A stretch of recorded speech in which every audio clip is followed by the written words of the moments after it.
You know what that sound means? It's time for 420 with Trey. And I am so excited because today I'm joined by the one, the only, the legendary, that Connie. Now I know you've been Cannabis and I'm about to give you all the tea from the freaking Canna Queen herself.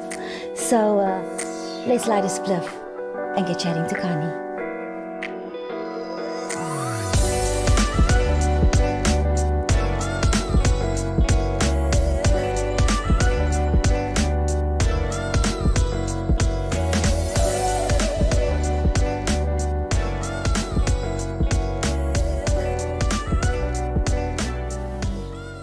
Oh my gosh! Cheers, girl. Cheers, girl. Cheers, honey. Oh yes, Cheers. let's light this spliff.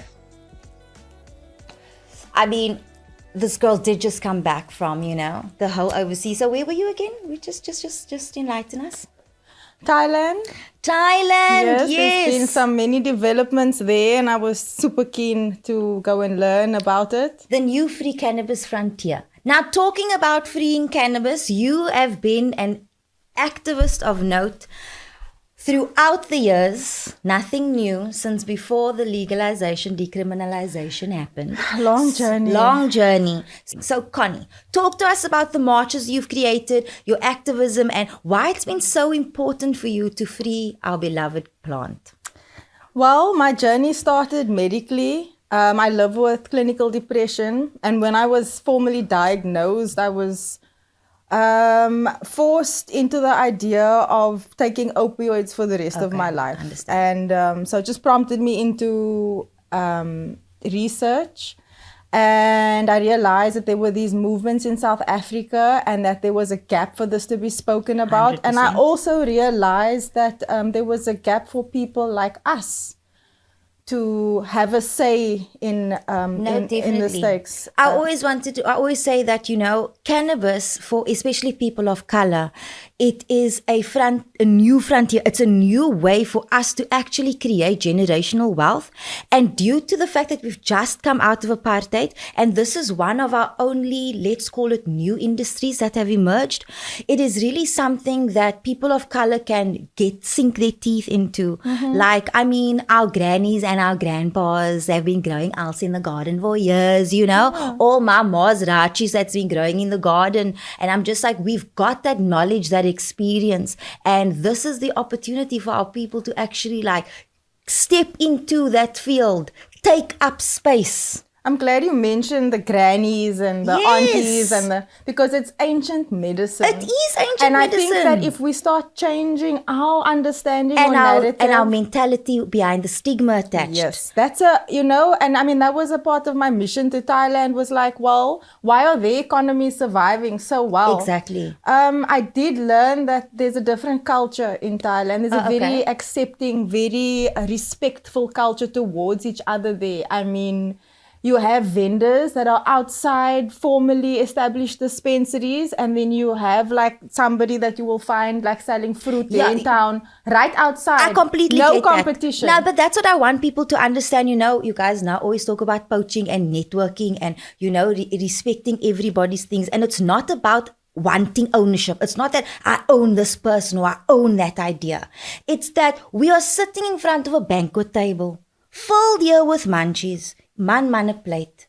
Each of us have the ability to put these munchies on our plate. We don't need to take it off the person next to us. What's a beautiful analogy that I just thought of? The concept of people going to these color parties and you each bring your own plate? Yes. That's exactly what South Africa can do. Exactly. That's what Thailand has done. And then there's this space of respect and acceptance amongst each other and a work together attitude. As opposed to crabs in a bucket. Yes, and this is all I'm going to get, so I need to take all that I can. But I think it's also because in South Africa and because of where we come from, we have had a struggle culture. It's I always tell people, even with me, I'm from the apartheid era, man. Your mindset is different. Your expectation is different. How you think is different. And I feel with the new age and there's such a cool opportunity for the new generation to start something incredible and in a South African way. You know what I'm saying? Like for me, we have got our own strains here. We have some of the best weather for growing. We have some of the best tourism infrastructure 100%. in order to be able to do the most with regards to cannabis. So the next steps to that is empowering the people within the community 100%. to step into these spaces of empowerment. And so just to come back to the activism. Yeah.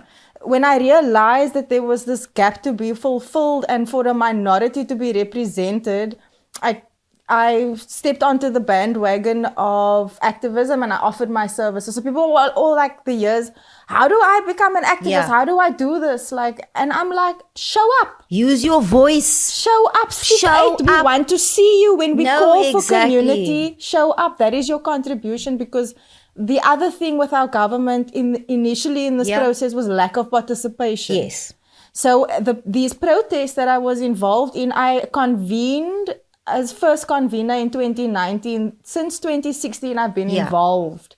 So I've been learning over the years. I've been observing these social spaces. I've been observing how this game is actually played. Yes, and how it quickly changed and who influences it 100%. and who the action takers are. And exactly. And that's why I'm saying it's very important to get involved in, and it's a reason why I wanted to do this podcast and bring like-minded individuals to come and actually chat about the culture, about the industry in a genuine way. Because I feel like I want to shine a light on the people that's here for the community, man. That's here for the fact that this could literally put South Africa out of the trenches. Just pull us right out of that trenches and just give us a whole new economic start. It's a powerful economic You know what I'm tool saying? right now. And I mean, for them to be able to predict more than R1 billion revenue within the next 3 to 5 years, guys, that's small money. That's small money in cannabis. Exactly. There are so many opportunities, and that's why I can't, I'm not one to selfishly grab. I mean, my nature, and I think that's why I fall into activism so well, is I get fulfillment if I am able to contribute positively to the community or to something that's that greater needs than helping. yourself. No, I get you, because for me, that's the reason why I became an entrepreneur, because I'm all about job development, and the mindset of my people, to be honest with you, that it always comes back to that. I'll never forget when I was young, Nelson Mandela was released from prison, and I was there was a big party for his release, and he asked me, what do I want to be when I grow up? And I said, I'm not sure. And he literally said, because now you can be anything. And it changed my entire life, and it changed how I thought. And so many people always tell me, Tracy, you do so much. That's why I profound. always say, no, my love, I am a master of all my trades. Don't talk to me about Jack. I've put in that 1,000 hours in everything that I speak on or that I feel passionate about.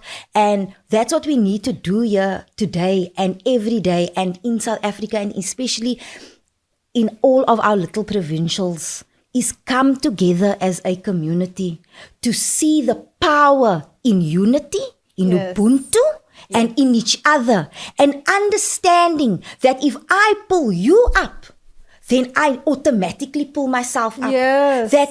Why is this concept not understood though in and that's African, what I'm trying to say. You don't need to come onto my set and then speak there to the director in the stilte. Don't you want to? It doesn't need to be like that. You can be like, Trace, I've got this idea. We work together. Yes. Nobody ever needs to be taken advantage of. Nobody ever needs to walk away with less when they work with you or when they interact with you. I think it's about your intention when you come to the venture. And so when I talk about cannabis and this industry, I call for the souls that have genuine purpose 100%. That can fall into the supply chain, right? Because 100%. For me, what I've noticed is that this is a very male-dominated industry. And so coming into the space and trying to bring the divine feminine in and trying to establish a nurturing element. Yeah, especially because we smoke in the female farm. You know what I'm saying? We ain't smoking a male plant. We're smoking a female plant. And so I recently came to this conclusion, actually having a conversation with somebody, and this came up, like I have these, like, I call them brain farts. I said that, you know, when two children are arguing between each other, siblings, and you are the mother. Yes. The mother doesn't take a side. No.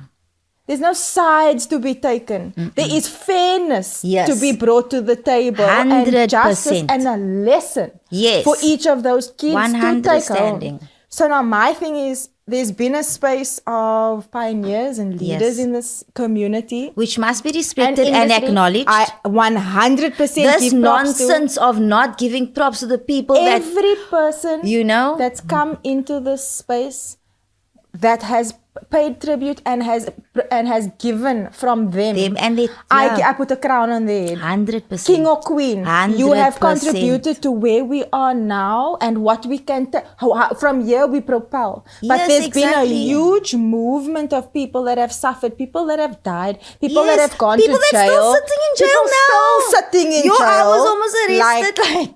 Guys, I've gone through enough times with my friends just thrown in the back of the van. It's not a joke. Listen to this. Just that I'm in Thailand, and I get a message on one of our community groups. I just got arrested.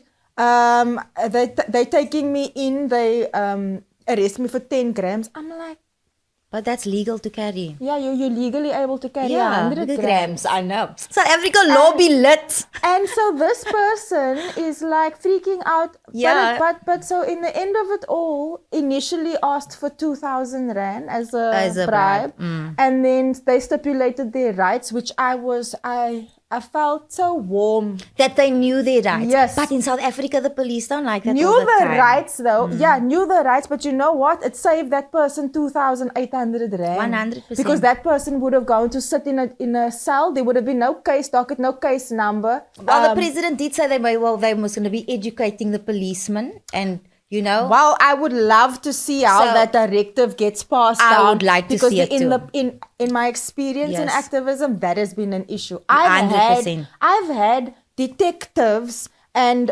somebody posing as a pharmacist in my lounge that were corrupt, trying to assist our community. I'm strong enough. I know what to do in Cape Town, particularly in those situations. But somebody naive can... be taken for a fool. No, 100%. And so there are these things that are being overlooked. If you are a parent and you are nurturing your baby, what would you do? Yeah. And I invite all the mothers that are involved in cannabis to start thinking about these things. How can we develop this community? Because I don't want my daughter to be in a negative or in a vulnerable space smoking. And I also will say, as a mother, I will definitely prefer my daughter having a spliff than having a drink, because the drinking is what is going to change her behavior. It's going to limit her consciousness, etc., etc., etc. So, as a mother, you are making informed decisions now. And maybe it's because I'm a young mom and we are young mothers. We understand that we can't ignore what our children are facing now. We can't ignore the space the youth is going into a society and then be like, no, we're not going to look at the youth, so we're not going to teach them. It's like one of my favorite sayings is, don't make monsters and then prosecute the monsters. Oh. You know what I'm saying? You can't want to make evil men and then want to call men evil. So at the end of the day, everybody's got to take responsibility, have a bit of understanding at how everybody's living in different social classes and different social brackets in this country. 100%. You know, I mean, I've had enough times where I don't have a stitch of airtime and then you're on set and you're like, you don't have airtime? Like, I don't have airtime. So the third of the country don't have airtime. Right? What do you why is this blindness to this misconception about the realities that our communities face? Communities are us. So why do you think people are angry? Why do you think people are unrest or in an unrest situation? So it's time to change all those things. But just on a positive note, I did go to Thailand. It's very nice. How did you enjoy yourself? It was amazing. So what did you smoke? A lot. So I had in Phuket I had White Widow. Like I actually bought for. Okay, but so I'm gonna tell you some like tips and tricks Yes, please. around how to maintain, because the humidity there is crazy, and yeah. So a lot of the dispensaries are most of Thailand is aircon. Yeah. But I'll start in Bangkok. So we arrived in Bangkok on the 14th of February, and I was like, Valentine's yes, I was like, I'm gonna go have I love affair. Yeah, On the streets of Bangkok. It was surreal. You want to go Bangkok? Yeah. Oh, funny, honey. Anyway, so we land, but so this is the thing. We land in Bangkok, and so the taxi ride on the way to the hotel, I'm like chilling. And I'm like, I'm not used to this. So I'm like seeing cannabis. I'm like, okay, whoa, cool. Everywhere. Because then my phone comes out, right? Yes. Because as a South, I mean, I've been to Amsterdam. Yeah. I understand the concept of, freedom of movement in the cannabis space, but I've been lobbying in South Africa for a long time. So the customs of a South African in Thailand, when you get there as a stoner, is like, okay, still keep your... And there's this big cannabis leaf, and I'm telling you, like marketing, as massive marketing around corners. Oh, now you know I am. I just want international standard marketing here in our industry. I think there's something to be learned from the Thailand. Yeah. Anyway, and then we're driving, and I'm like, there's another one. Shit, there's another one. Whoa, there's another one. What? And I'm literally getting dizzy. Get to the hotel. So now I established, because my mind's like, I'm gonna go put my bags down, and then I'm hungry, but I'm gonna go. Yeah, babes. I'm hungry, but I'm gonna go find that dispensary, the closest one. Like I need to know where I'm at here. I'm staying here. I need to know what's around me. And so we walk out, and I tell you, like I was almost in tears, because like how we say we dream of a free society. Yes. We dream of being truly free. Just now when I can remember starting smoking now, and I was 16, 17 years old, and I'm standing like somewhere in Grassy Park, and Nas plays "If I Rule the World." And I was like, if I rule the world, then everybody will be smoking this J right now outside, like we smoking this J outside right now. On your way and to now rule we're the on world. our way, and here we are. That's why I can't believe that. That's why for me, maybe seeing the end of apartheid also, I understand, and we can change things. We can make an actual change. We can say today, you know what? Tomorrow it's going to be like this. And if we put the intention and the work and the suffering that comes with change and loss and new beginnings, then we can achieve that. 100%. And I'm ready for this to be. What I'm hearing you saying is that you've observed the end of apartheid. I think there's still an element of apartheid around, definitely. You've observed the end of an era of struggle. Yes. And so do you feel like this is a similar time? Yes. Okay. 100%. To me, that's what it feels like. I feel like I watched my parents and my uncles and my aunties fight sister. and be like, no, this is not right. This is not how we're going to be treated. And now we're here where we're like, no. I personally I invest in my business and my family. I'm broke liquidity most of the time. I don't necessarily have the money to go and sit in therapy. I was abused, I've been raped, I've been all sorts of things. I was diagnosed with depression and anxiety when I was 21 years old. And throughout that entire experience, I've been smoking my spliff. And I have to go to set, whether I was 10, 11, 12, 13, 14, 17, 19, 22, from 5 o'clock in the morning till 5 o'clock in the evening. Then you must deal with the public. When you are in entertainment, there is no days off. You can't phone the live TV producer and tell him, sorry, I'm sick. They're going to say, sorry, there's a bucket you can vomit in, next to the camera. Wow. So you're going to come and you're going to be like, hi, this is Tracy. And then you're going to vomit. And then we're going to cut back to you, and then you're going to do your next line. Very brutal industry. That's just how it is. And I feel like I want us to change how we see each other. I want us to change how we work with each other, how we regard each other, so that we can help each other to the next phase of where South Africa needs to go. and we need to go there. And I do feel like cannabis is a vehicle, and not even a vehicle, but an air, a pillar of hope, because it's the one thing that join any color, black, green, blue, we all smoke the cannabis, you know? That one thing right there does join this country as much as a rugby match. It's powerful. That's powerful stuff. You know what? And I've seen it. Yes, exactly. When I say I've observed, I think the beautiful thing about my positioning is I have this ability to be able to sort of swing through all tiers of society and be comfortable there. Exactly. And I've realized that everybody I know, it's because of cannabis. No, exactly. It's like I can, like you must be able to speak to you. Do you know you must be able to speak to the gangster, and you must be able to speak to because the professional. How can you negotiate and create peace and understanding and communication? Because everybody's human here, and everybody is there for a specific reason. Nobody landed where they are for nothing. We can't leave a blind eye to anybody. We can't forget where we came from. We can't forget the pain we endured. We can't forget that South Africa is still bruised and battered, and we haven't gotten to that stage yet where we aren't sore every time something touches us. When we get to that stage where we're not as triggered, then we'll be able to hear each other a little bit better. Yeah. But no one is going to learn to listen or to hear if they are not going to feel that they themselves are being heard and listened to. Yes. So I just feel like that balance and everybody coming together is kind of what needs to happen. And I think the cannabis community is going to be an incredible pillar economically and socially to get South Africa to that next step. Absolutely.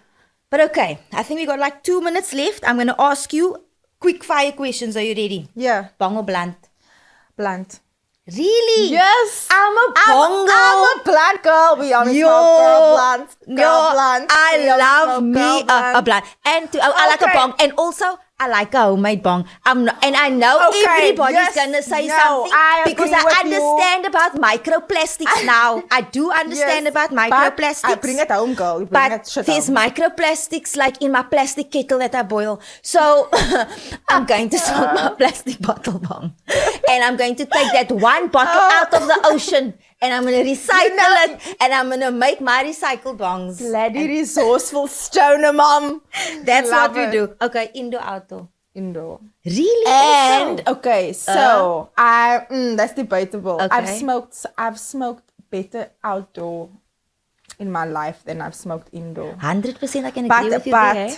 But my capacity is not as okay as it was when I was, entering the space of smoking. Yes. I'm going to say when I started, right, and I used to get like a Thurday or a Swazi stop. It wasn't the same, like they used to call That's it back thing. in the day. No, Swazi Gold used to be probably on what the cheese level is here right now. But Swazi used to be. I love that we're talking about Swazi used to be on, and I mean, it used to come rolled up in that brown paper so beautifully, and you used to open it, and it was, I mean, you're like a golden nugget. Look at you, you're like, I remember this. I remember that. This was like, wow. Yeah, no, exactly. So I've always I always used to be like, green is green. If you're going to come to me with a Thurday scarf, I'm not going to judge you. I'm going to be like, Mary Jane is Mary Jane in all her forms. Yes, honey. And sometimes you don't need to be as I. Yes. You know what I'm saying? No, but that's the thing. It's like when we have this discussion and then they're like, oh, how medicinal is it? And I'm like, well, you have an endocannabinoid system. Yeah. So every single time you consume cannabis, you are feeding that system. Therefore, it is always medicinal. Yes. And